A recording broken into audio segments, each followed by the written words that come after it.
Thank you and welcome to the show today. The topic this morning is Selma, Alabama.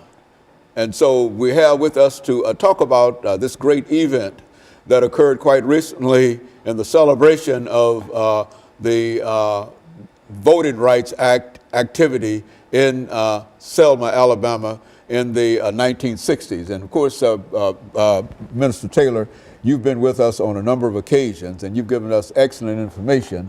And I'm sure that most members of our audience know you by sight. But for those few who might not know you, let's have you, first of all, to give us some information about your background, your education, and some of your experiences during this first 6 minutes. And then after that, we'll have a commercial break, and then we'll come back and talk about Selma, because I think that it's personal to you. Yes. Because you have a personal relationship. Yes. Dealing with Selma. So let's do it from that perspective.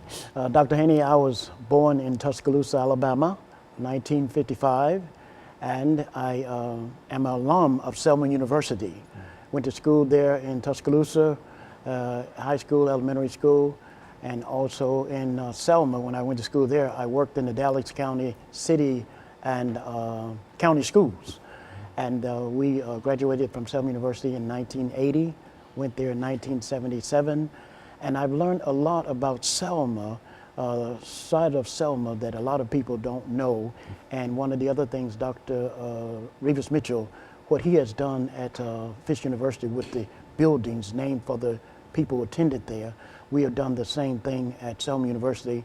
We are telling the story of Selma through the minds of the educators who went to school at Selma University, because the movie did not tell this side of the story.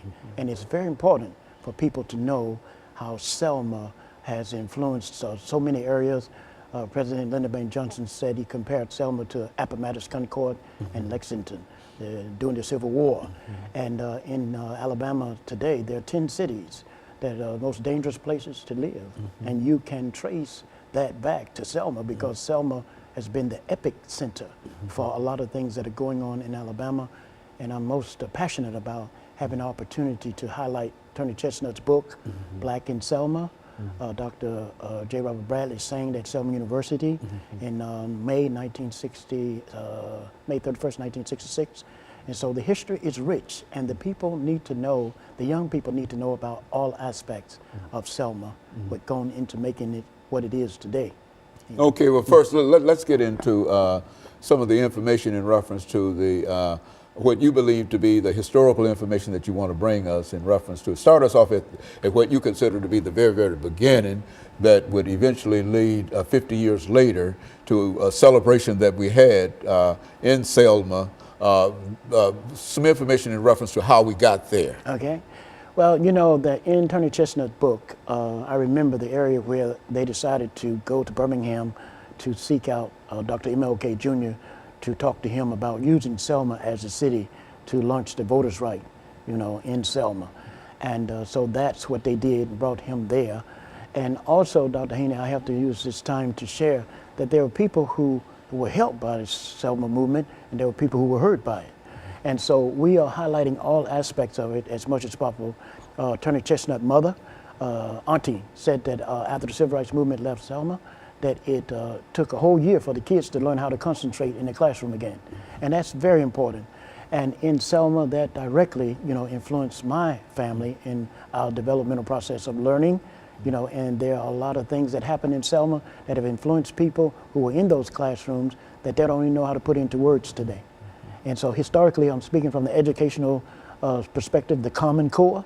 There is a Common Core that I have in Selma with those who went through various experiences during the time in the classroom in Selma. So Selma was a difficult time for African Americans, period, which is to say that it was not that much different throughout the southern parts of the United States in a real sense, but it really sort of was a traumatic time to live and be black in Selma. Is that what you're saying? Most definitely. And in Dr. T.J. Jemisin's book, his life story, it says it compares Selma to apartheid in South Africa back in the 60s and 50s.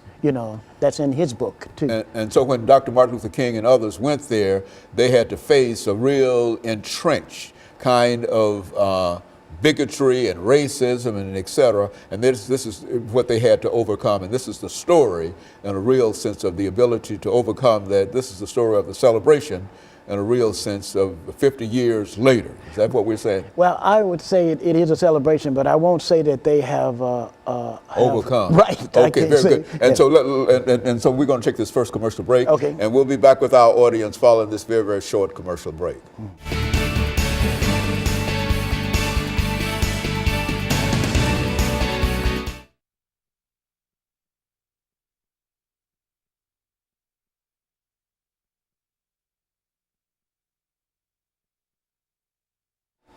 Thank you and welcome back to the second segment of today. We're talking to Minister Gregory Taylor from Selma, Alabama itself. And Mr. Taylor has given us some excellent information in reference to his background, education, and some of his experiences. And now, Mr. Taylor, if you could give us some information in reference to Selma before the beginning of the Civil